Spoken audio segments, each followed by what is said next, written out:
guys, it's PG here. So for today's vlog, i-share natin kung paano yung setup sa motovlogging helmet ko. So ito, this is my LS211 Mono. Tsaka yung aking I am using Hero 4 Silver. So may nagtanong sa akin kung paano ko daw sinetup yung mic, external mic dito sa helmet ko. So yun, I'm using this LS Boya LM20 at nabili ko to sa memory.ph sa atin dyan mismo sa Pasig. Paano ko nga pala nilagay yung mic connected sa Hero 4 ko, at paano ko tinago yung mic dito sa loob para wala siyang masyadong wind noise, diba? So okay,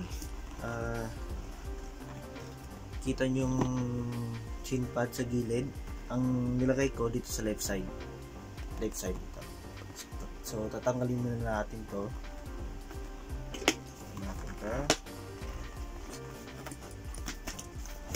So yung left side na chin pad ko, itong side na to, pinutasan ko.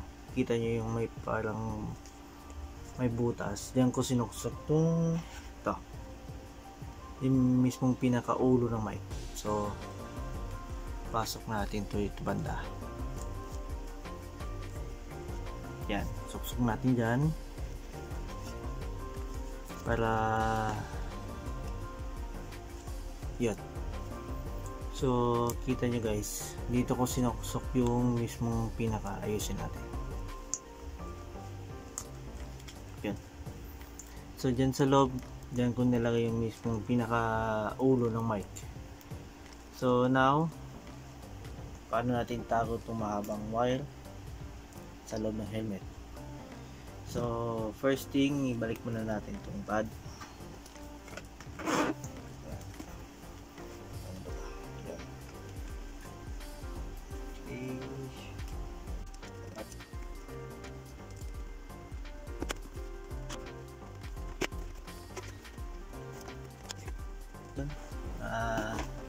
Binalik na ko natin yung pad natin sa left side.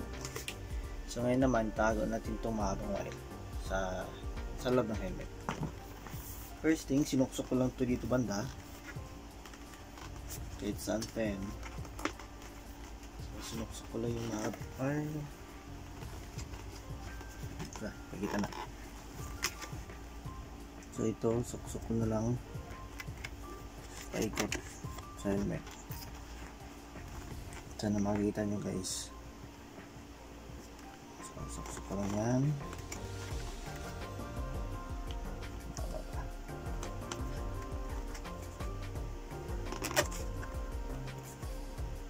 So mas maganda ma-avoid siyang maipit kasi may tendency din kasi na maano yung boses. So medyo mahaba pa, ibalik. Ang ginawa ko, babalik ko naman siya ulit.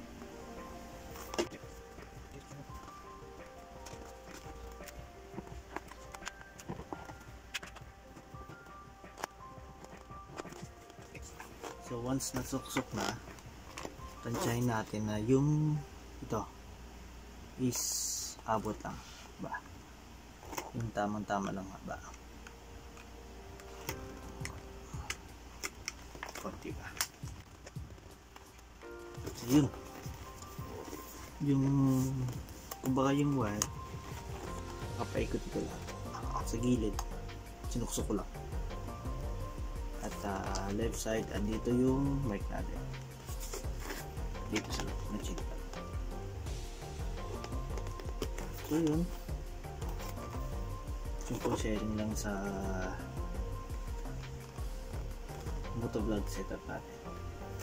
Tsaka ang ginamit ko palang chin mount ay sa yung gawang hang additive.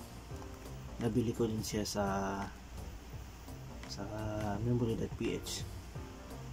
Hang additive.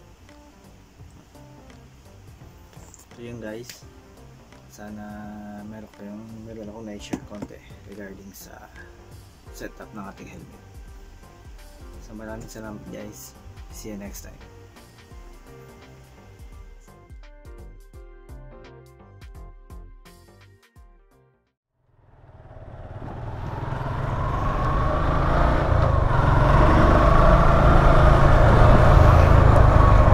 Okay guys, so sound check tayo sa mic natin.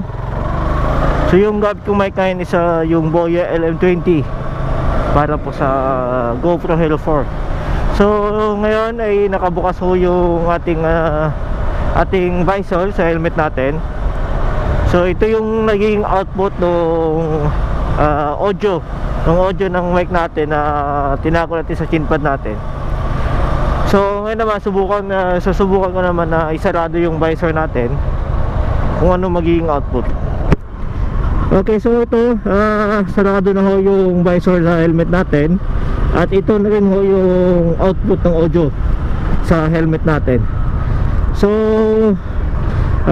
hopefully guys ay makatulong yung ating konting tutorial kung paano ko inilagay yung audio, I mean kung paano natin inilagay yung mic sa helmet natin. So see you soon guys, maraming salamat and peace yo.